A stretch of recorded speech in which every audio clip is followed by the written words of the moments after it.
This movie is a mountain of virginity. The life of a timid introvert changes drastically after he gives a girl a lift during a snowstorm. All he needs is a giant erection to break through that fat. The movie starts with a sight of the protagonist, a guy named Fusi, who is a forklift driver at an airport. He's driving across a concrete airfield behind the only carrying the load of emotional baggage lived through the summer, but also mundane carts with suitcases. In the next scene, he is about to enjoy chocolate balls with milk, a champion's breakfast for dinner. At the same time, his mother is preparing sandwiches for tomorrow's work shift. The next day brings another monotonous shift of loading and unloading luggage. In his free time, Fusi, as a decent and social homebody, plays board war games, crafting tank formations according to history books. The following scene finds the hero in a toy store. He buys a brand new radio-controlled all-terrain vehicle and carries it home. On the way, a neighbor girl asks who he's carrying the toy for, but the guy doesn't have an answer. Opening the door, Fusi finds his mother engaged in an intimate matter. To avoid even more embarrassment, he goes to test the car on a snowy street, where he's caught by a neighbor girl. After making sure that the boyfriend named Rolf is gone, the boy returns home. In the evening, while mom does her friend's hair, Foxy goes to visit the neighbor with whom he plays a game in War Game. One of the neighbor's sons wants to play with them, but dad forbids it. These toys aren't for children. Afterwards, the adults smoke weed, discussing the latest news, specifically the overaged hookup caught by Fusi. Conversation turns to hypnotists who can erase shocking memories. The next morning, while clearing a light Scandinavian snowfall, Fusi notices Rolf wandering around his desk, touching figurines without asking. He goes inside to ask him not to do that, adjusting the combat flanks of the plastic army. The man advises him to pay more attention to real life, not reenactments of glorious battles of the past. He specifically recommends finding a girlfriend online. At work, colleagues discuss Fusi behind her back. They take his headphones to ask him a question about his personal life, but he evades answering. Frustrated, the bullies throw the headphones at his back. On his way home, he finds a neighbor's girl on the stairs. She lost her keys and can't get home. The guy invites the child to his place to feed her.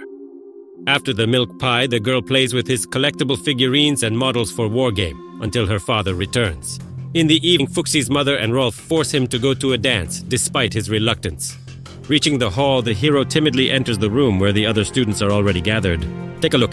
As they're having fun, Fusi turns around and leaves. He sits in the car and kills time, listening to the radio and chatting on the phone, while a light snowstorm quietly carries on outside the window. Having waited for the dance to finish, the guy notices a solitary girl exiting last.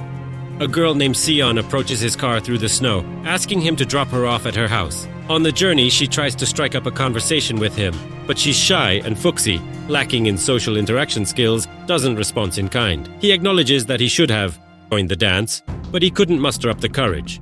His fellow traveler invites him to her next lesson, and he reluctantly agrees. In the afternoon, Fuxi discusses tank models with Mordur when Rolf inquires about the class. The old man asks to see what he has learned, but from his odd responses, it's clear to the grown-ups that he hadn't attended any dance classes. After a hard day at work, he is once again pranked by his colleagues who force him into the shower to wash up. Fuxi is painting the figures when the girl next door rings the doorbell. She invites him over because she doesn't have any other friends in the neighborhood they've just moved to, even though they're right nearby, but he agrees. In the bathroom, she pushes past him to get in the shower to wash.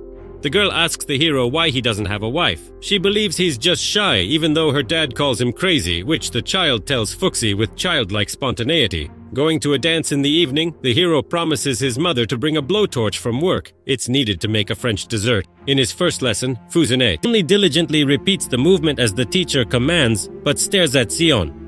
After class, they go for a walk together. The hero invites the girl to his favorite cafe where he visits every Friday. And they drive to his favorite spot on the shore where Fuxi, taking advantage of his friendship with the DJ, orders her favorite song on the radio, shyly getting out of the car for a conversation. The song makes a favorable impression on the girl, though the guy himself is diligently working. Finally, Sion invites him to tea, but he turns it down, saying that he doesn't drink this noble drink. After dropping off his girlfriend and driving away, Fuxi realizes he's been a little dull. He returns and rings the doorbell for a glass of milk. In the course of a casual one-sided conversation, the girl asks where he works, telling him along the way that she loves traveling. The hero answers in monosyllables, unable to maintain friendly chatter, but returns home smiling happily. Fuxi is in the kitchen heating up a French dessert for a girlfriend using the blowtorch he'd promised to bring from work. The women's mothers are discussing his recent late arrival, implying he was on a date. At work, one of Zadab's colleagues asks him to check what's wrong with a car. While Fusi is messing under the hood, he apologizes for his soul trickery and invites the hero to a Saturday party. His regret is probably prompted by his boss asking uncomfortable questions. During a visit to a fellow hobbyist, Fusi discusses his recent date, but Mordor scares him by saying dating is the most frightening time for a man because he has to keep inventing. How can one surprise a girl? His words really hit home with the hero. Knowing about her love for travel, Fusi goes to a travel agency to fly abroad to a place where it's warm and sunny. He then heads to the flower shop where Sion works, but she has long since quit. Fusi waits for the girl outside her house as she returns from work in a garbage truck. He rings the doorbell to talk, but the girl angrily slams the door in his face. The guy presses the doorbell again to say he doesn't care where she works. It's a Rasta. There's an icy tension between them, then Fusi invites her on a trip to Egypt. The girl is curious if he booked one room or two separate ones, insisting there can't be anything between them. On Saturday, he's going to a party with his coworkers, which starts with a paintball game before they start drinking heavily at the apartment. Soon, the hired stripper arrives, putting on a professional show. After the scheduled program, the guys pay the woman to sleep with Fusi, but the hero declines and wants to leave. Then the others push him into the bedroom to undress him, but he resists. Using his bulk to his advantage, the hero throws off the bullies and lands a punch on the ringleader's face. Hungover in the morning, he asks his mom to call his workplace and take a sick day. Stepping out into the fresh air, Fusi runs into the girl next door who wants to play. He declines, with plans to go for a car ride along the bay shore. She then asks to join him on the ride, but she doesn't seem to appreciate the raw Scandinavian beauty and asks to be taken home. At home, the police are already there, having been called by the concerned father of the girl. The father immediately labels Fusi a pervert and forbids him from approaching his daughter. The police invite Fusi to the station to clarify the situation.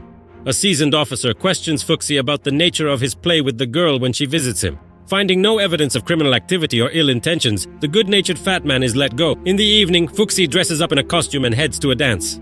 He keeps an eye out for Zion, but she hasn't shown up. After the dance, he drives to her house, where, gathering the courage to go in, he watches from his car. The next day, Fusi is driving a remote-controlled car in the yard when the neighborhood children run up to him.